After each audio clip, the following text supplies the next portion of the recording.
quick question. Like, why are you so angry?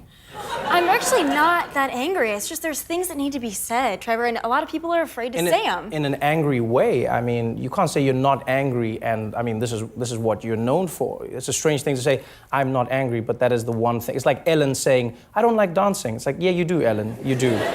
You are angry about everything, it seems.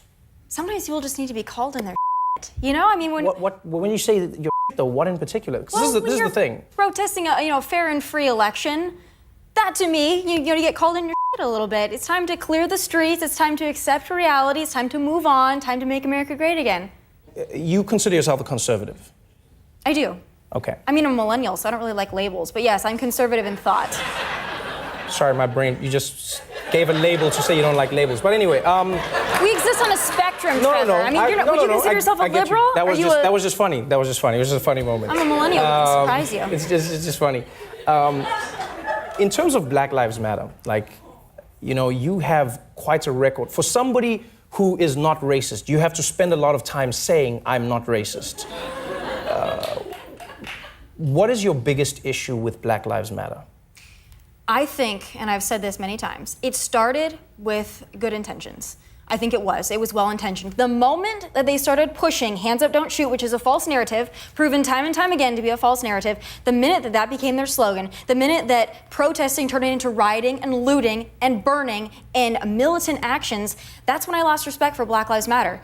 Okay, but now here's my thing. Let's address each of these things one by one. When you go protesting turning into rioting and looting, that's not a Black Lives Matter phenomenon. That is what happens when there is a protest a lot of the time. There were people who rioted and looted when teams won in Chicago years ago. It doesn't mean that they are now bad people. That's what happens. There are some bad people in every instance. Going back to Black Lives Matter, though, for you to say that, you say they have good intentions, they had the good intentions. How are you labeling out the actions of a few and condemning an entire group? Because I don't understand that. They subscribe to the Black Lives Matter movement. They say, we are the Black Lives Matter movement, fry 'em like bacon, F the police. These are a few people. These are a few people. This is not the Black Lives Matter that is not the platform, though. I saw it in my city of Dallas. I saw what a Black Lives Matter protest looked like. And I saw 5 fallen officers because of it. So that's not fair, and that's true. No, it is fair, Trevor, because the shooter said, point-blank shooter said he's doing this because of Black Lives Matter. Yes, and there are many things you can say. I mean, if you go outside, you can say anything about doing something because of, you cannot deny that the man had mental issues as well and he was in a tough place. Just because you say the thing doesn't mean it's what it stands for, right?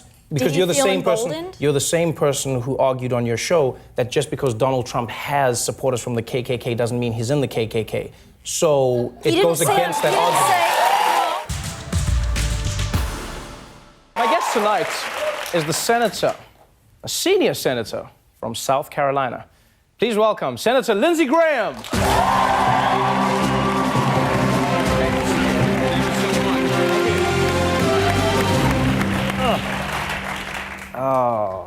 Senator Lindsey Graham. Yeah. Thank you for being here. Good as it gets. Wait, which is kind of sad, really. Wait, what's as good as it gets? You or the show? What are you saying? I saw the opening. Is that just a phrase you say? No, this is just something, it's an observation more than anything else. How you doing? I'm doing great. Thank you very much for being on the show. Absolutely. Thanks. Let's get straight into it. Let's cut to the chase. Let's cut to the chase. Yes. You have officially endorsed Ted Cruz. I'm on the Ted train, absolutely. What's Okay. not to like? Okay, which is a very interesting train for you to be aboard.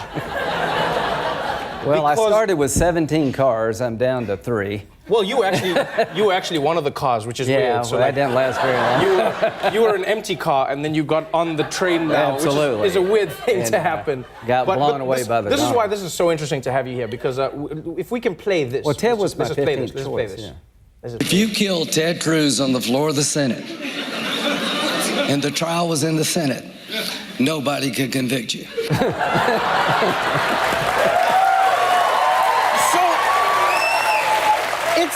It's safe to say that you are/were/are not a fan of Ted Cruz.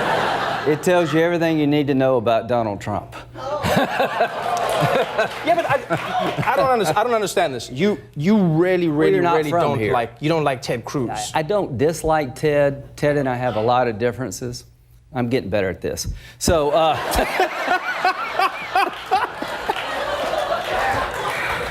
You know what I feel? I feel like you guys are like a buddy cop movie. 15th choice. What can I say? One, he's not completely crazy. Good. He's So really partially Republican. crazy. Partially crazy. Well, hey, that works in Washington. You got Bernie. Okay. You can't Not say hip fully without crazy. Bernie. Yeah, that's a tick. What else is a tick for him? What turns you on about Cruz? That he's not Trump. That's And it? that, That's all you need? and that he's a Republican who will not, we will not get completely killed. And if Donald Trump cares to banner my party, I think it taints conservatism for generations to come. I think his campaign is opportunistic, race baiting, religious bigotry, xenophobia. Other than that, he'd be a good nominee. Here's a question I have for you, though. Here's a question I have.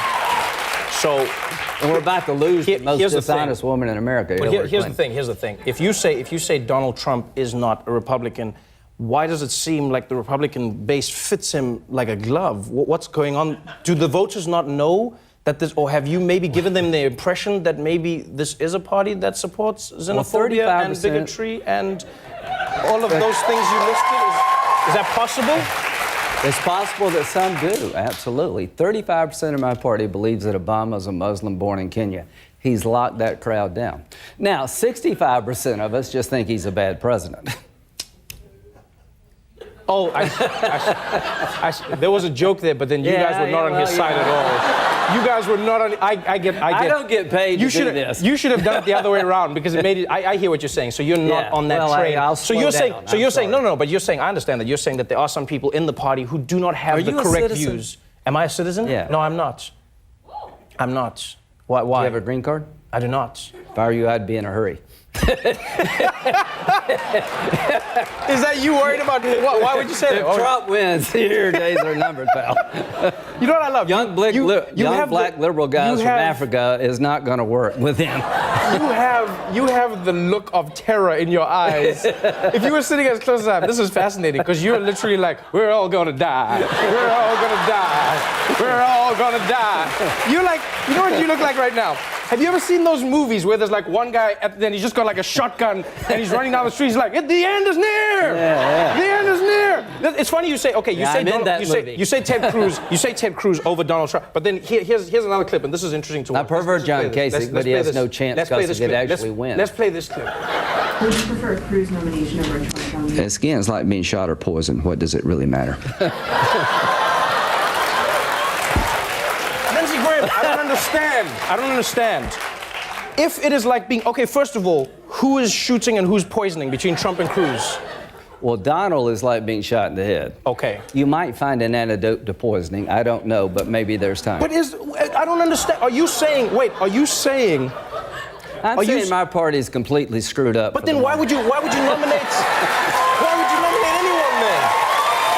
I don't understand that. Then why nominate anyone? Why not go behind Kate Well, if it Kasich were is left a up to me, decent we guy. wouldn't nominate anybody. We'd start all over again. But, you know, it's called democracy. Welcome to America. I feel I'm going to change my so name much to pain. Bodie McBoatface Graham and see if that helps. You should call yourself Vody You McVoteface. can just call That's me what you Bodie should Mac. do. Vody Mac. This is so much fun. I mean, I feel for you, and we're going to talk more about the party, but that's all we got time for in this segment. We'll be right back with more from Senator Lindsey Graham, everybody.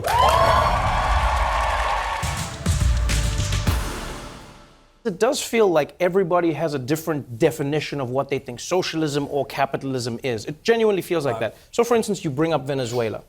What's interesting to me about Venezuela is when people have that conversation, they always ignore the fact that Venezuela is plagued by multiple other issues. So people go, look at what happened in Venezuela, socialism. Then I go, does the corruption not count at all? Right? Because as I understand socialism, if the people at the top are taking everything, is that then truly socialism, or is it now a corrupt form of socialism, which is more an oligarchy? Is that not what it is? Well, socialism is when the government owns the means of production. They can either own some of them or a lot of them. The oil industry is owned by the government down there, but all the prices for all of the goods and services are set as well.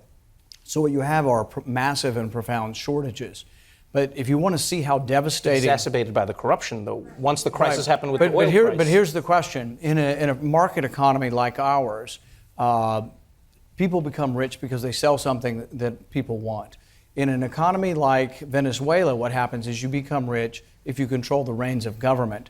And so as power becomes more and more centralized to a few people, the possibility for corruption is much greater unless the power is diffused. One of the great principles of our country is we have always resisted centralization of power. We didn't like a king, and we didn't like a powerful president, and we still resist. We still resist the idea, and we promote the idea of separation of powers and checks and balances. This is interesting because to this point though. But this is interesting because I do like what you're saying there about America has resisted that idea. But could one not argue that capitalism has gotten to a point in America where you do in fact have kings and rulers. You do in fact have people who define how other human beings can live because of how much capital. Because what you just said was people become rich because they sell something other people want. But oftentimes we've seen with capitalism, you can also become rich because you control a certain resource in a monopolistic way where you can then force people. So like, let's just talk about, for instance, just the medicine industry in America. We've seen opioids, they know how to get the people addicted to them. They can then set the prices. They can then figure out how to keep you within that loop of staying with. So now you're in a world where you don't have a choice anymore. When you saw Trump becoming a viable candidate, the race changed quite a bit. Did it change your friendship? You know, interestingly, no, because we never, except for one instance that I detail in the book. Right. What is that instance? Well, that instance was, I got the endorsement of the Manchester Union Leader in New Hampshire, which is the biggest newspaper in New Hampshire and the biggest endorsement to get in the primary. And he was really pissed. Right. And so he was in South Carolina when it happened, and then he gives some speech saying that, oh, you know, Bridgegate, he knew all about it. Right. I know he knew about it. He had breakfast with these people every morning. What were they talking about? It was all made up. Right, all made up. But how do you still stay friends with somebody who's accusing you of being part of something that is a crime? Well, part of it is politics, right? I mean, people accuse people of everything in politics sometimes, and if you break every relationship you have with someone who says something bad about you, you're gonna be eating dinner alone in politics because it's a nasty game. But also what happened was when he did that, then I went after him. So I was in Iowa when he did that. That night I went after him and I said, listen, Donald Trump said a whole bunch of lies about me today. Let me tell you the truth. We don't need a wall. We're never going to build a wall, even if he's elected. And if we ever did build a wall, I can guarantee you one thing: Mexico ain't ever going to pay for it. Right. And you know the crowd. Do you still believe all of those things? Listen, it looks like I was right. But do you still believe all of those things? Yeah, I mean, yeah. Right. Listen, that's what I ran on. I don't think we need those things. Do we need some more security at the border? Of course we do. And I think everybody agrees on that. Right. But do we need what he was talking about then, which was a concrete wall from one end of the border to the other? No. And I said that at the time. Right. And now he doesn't even say anymore that that's now what he we says need. a fence. Right, a fence wall. or steel slats or something like that. But the point like was, a stern warning. when I went after him, the next morning, Corey Lewandowski, who was campaign manager at the time, called my campaign manager and said, listen, Donald's really sorry. He didn't mean to say any of that. He knows it was wrong. He knows that wasn't true, and he wants a truce. And so I said to my guy, if he wants a truce, he calls me. And so he called me, and he admitted he didn't mean it. He knew it wasn't true. He was just angry, and he apologized. There are school boards where people are fighting about CRT, and they have no CRT curriculum. Well, I mean, and then now what they're doing is they're getting rid of other books. Yeah. By like Toni Morrison, they're going like these, and books that have been in the schools, ironically. Well, let's look at a recent example because there's all this fanfare going on and controversy going on in Virginia. We've got a governor's race coming up, and this is at the crux of it, right? What's being taught in schools. Yes. And so, has CRT been promulgated at the school level? And the answer is yes. I mean, there was directives from this current administration in Virginia that says you will teach critical race theory. So it's absolutely infiltrating schools. Oftentimes, I think you're right that there's not a class in high school called critical race theory, but it does infuse, the teachings of it do infuse something like diversity and inclusion training. Who would be against diversity and inclusion training? But I would be against it if you're teaching white students that they're evil. When a child has to come home and say, Mom, am I evil because I'm white? Or a black student has to say, am I disempowered? Am I automatically disempowered and at a disadvantage because I'm black? That's bad. You're setting that black student up for basically to be imprisoned by this sense of despair for the rest of their life. And I don't see why you would start somebody's life off that way. This goes to a certain Republican ideology, and we'll move on after this.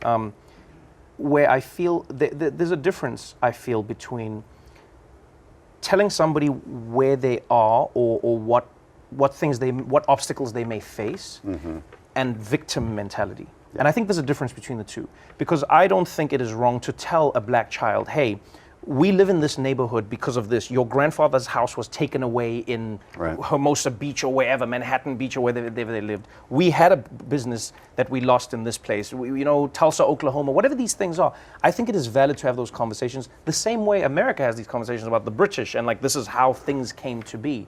The same way Jewish people will have conversations like, hey, your grandparents got kicked out of Poland, that's why we're here today. Right. And so I don't think that necessarily is creating a victim mentality. I think it's crucial to say it doesn't have to. Right, but I think it doesn't have I think to. the one can exist without the other. They can. You just have to be careful about it. And I think CRT forces that pendulum to swing rather far to the victimization mentality. Okay, I see what you're saying. But you're saying you're not against the conversations. It's just how the framing of the conversations I don't think the conversations are threatening.